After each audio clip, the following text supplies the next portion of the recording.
Batu Arang is a quiet former mining town that used to be the only significant source of coal in the early 20th century British Malaya. Located about 45 kilometers from Kuala Lumpur, Batu Arang was a major source of coal between 1911 until 1960. How important was Batu Arang in powering the 20th century British Malaya? Let's walk around the town and understand of how this little town powered up the nation in the early 20th century.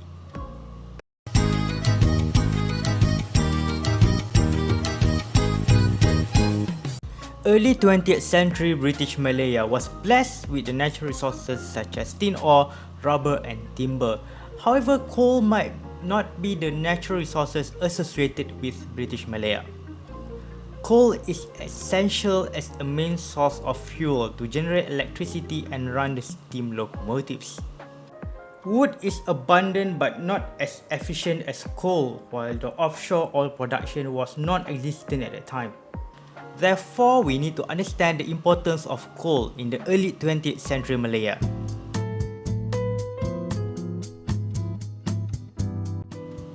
In the late 19th century, coal was used to generate electricity, an expensive infrastructure at that time.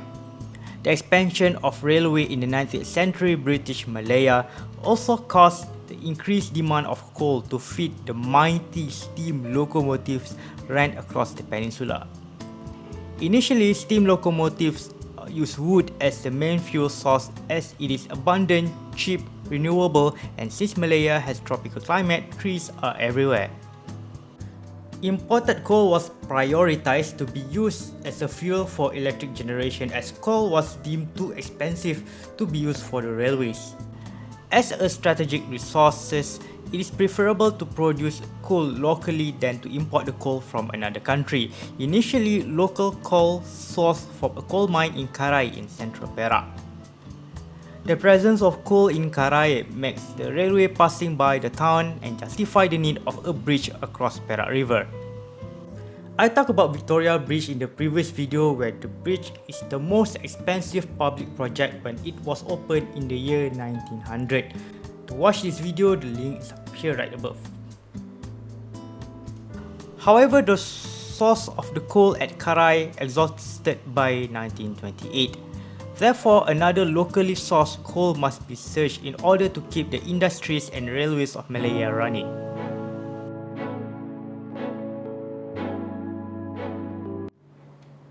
In 1908, coal deposit was found west of Rawang by Haji Abdul Hadi and later probes by Federated Malay States Geological Survey Department between 1909 until 1910 confirmed the large deposits of coal in the area. In 1911, coal mining concession was held by Rawang Federated Malay States Coal Syndicate, but the concession was sold to Malaya Collieries in 1913. Malaya Collieries was founded by British-born businessman John Archibald Russell with the other shareholders who founded a mining company. Side note, Mr. Russell also founded Bohti in 1929. Despite being founded by a British, majority of the shareholders of Malayan collieries were Chinese and the miners were mostly ethnic Chinese as well. By 1915, the coal mines was linked with the rest of Malaya by 11 kilometers of railway branch between Kuang and Batu Arang with later extension to Batang Berjuntai. The cost of building Kuang Batu Arang railway is $1 million. Other than coal, Malaya collieries also produce bricks by taking advantages of coal deposits, clay supply and railway connection. The company also ventured into sawmill, plywood and later cement industries. The town of Batu Arang was established near the coal mines to house the miners and provide the miners with basic necessities such as market, school, playing field and religious buildings. Batu Arang got its name from the coal, the Malay word for coal, which is Arang Batu in Malay, Batu Arang. Due to World War I, between 1914 until 1918, the supply of imported coal was limited due to high price and ships the sea exposed to the aerial bombing by the fighter planes. Thus, the demand for Batu Arang coal increased as the imported coal becomes scarce.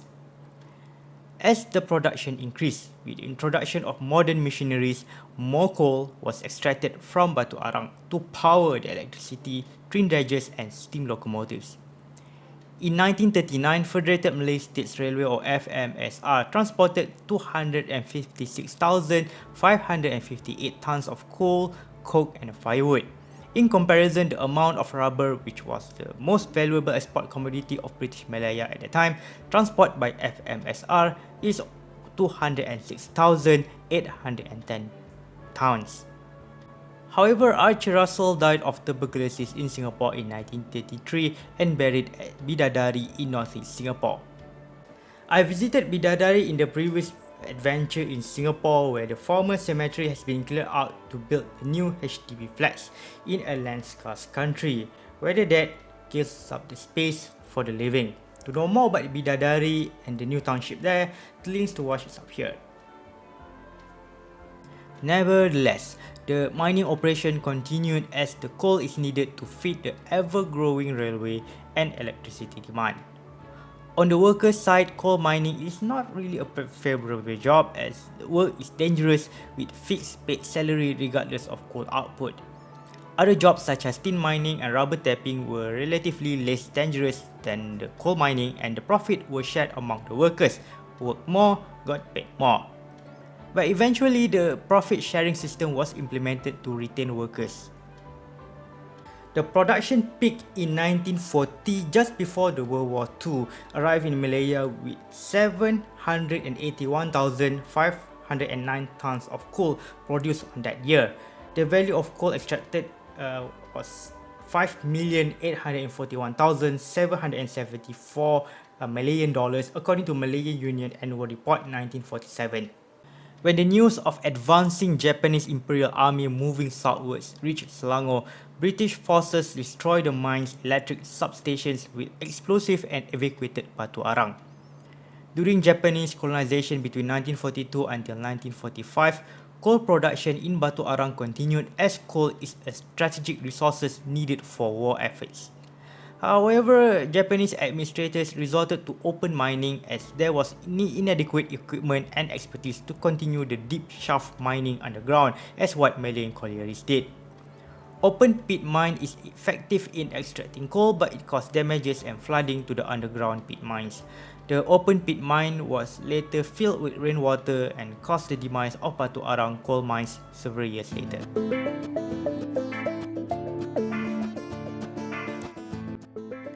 After the war ended, the coal mines were returned to Malayan collieries and resumed the coal mining activities.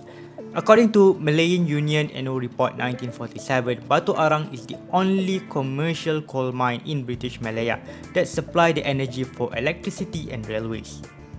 In 1947, it was reported that 226,301 tons of coal worth $4,176,368 Malayan dollars was mined from Batu Arang.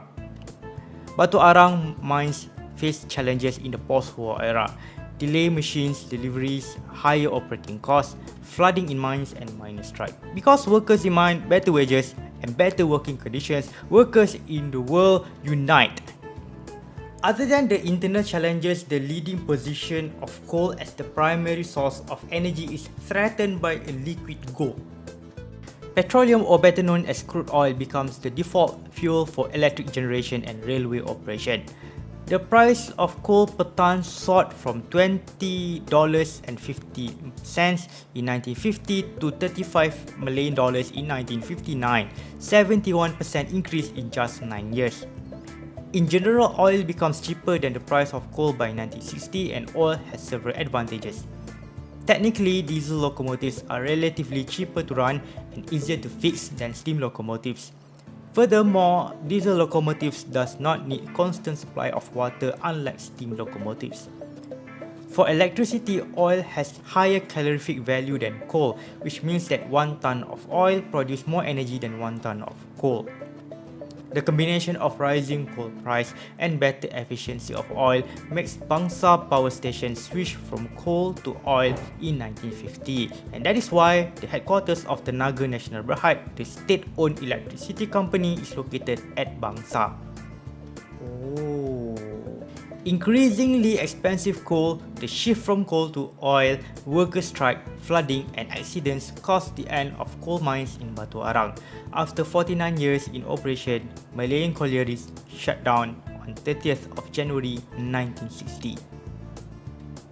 But the thing is, oil and natural gas never replaced coal as the source of electricity. According to Tenaga Nasional Integrated Annual Report in 2023, coal accounted for about 58.58% of electricity generation source in Peninsular Malaysia. However, the current demand of coal is not enough for locally sourced coal. The only operating coal mines in Malaysia are located in Sarawak, such as Merit Pilar, Balingan and Bantu.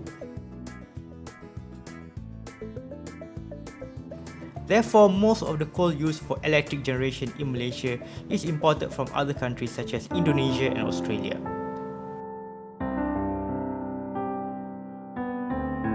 After the closure of coal mines in 1960, Batu Arang reduced to a small town with little economic activities. People emigrated elsewhere to seek job opportunities and only a few people remains. Due to declining industrial activities and declining population, the railway branch to Batu Arang was shut down in the year 1971 and dismantled after. Some coal mines still operating at that point, albeit with less coal output. The last coal mine was shut down in 1997 and there is no more mining activity afterwards. As the urbanization of Klang Valley expands into Rawang, Batu Arang found itself being surrounded by the new townships. Therefore, the residents and historical societies call for the preservation of Batu Arang as a historic mining town worthy to visit as a tourist destination. Several remaining ruins of former coal mines and brickworks were cleared from the shrubs and maintained as historic sites. The chimney of former brickworks even becomes the centerpiece of a roundabout. The development of Batu Arang is theoretically impractical as flooded, unused coal mine shafts underground might collapse if there is any piling activities. Building pilings. Due to its rustic surroundings and cheaper cost of living, Batu Arang today is known for its breakfast culture. However, the proposal of an incinerator project nearby may disturb the rustic atmosphere of Batu Arang, thus the locals objected the project. There is almost no traces of railway at Batu Arang remains, spare of a few places that were once carried trains if you know where to look to. Today, Batu Arang is a quiet town with old buildings and houses as a reminiscence of its heyday in the early 20th century, with its riches and history that stands above the ground and buried under the feet. If you want to visit Batu Arang, the preferable time to visit the town is in the morning when coffee shops and markets are open. By private vehicle, exit at Plus Rawang Interchange and heading towards Batu Arang, Batang Berjuntai. Another way is via further route 54 or Jalan Sungai Buloh and follow the road sign. By public transport, the town is served by bus route MPS 3 from Sungai Buloh MRT station. There is a new bus route T155 between Sungai Buloh and Bandar Tasik Puteri that pass by the town but not entering Batu Arang town itself. Reference list in the form of articles is in the description for further reference. Thank you so much for watching. I hope you learned something new about Batu Arang and its importance of powering Malaya in the 20th century. Thank you so much for watching again and see you in the next video.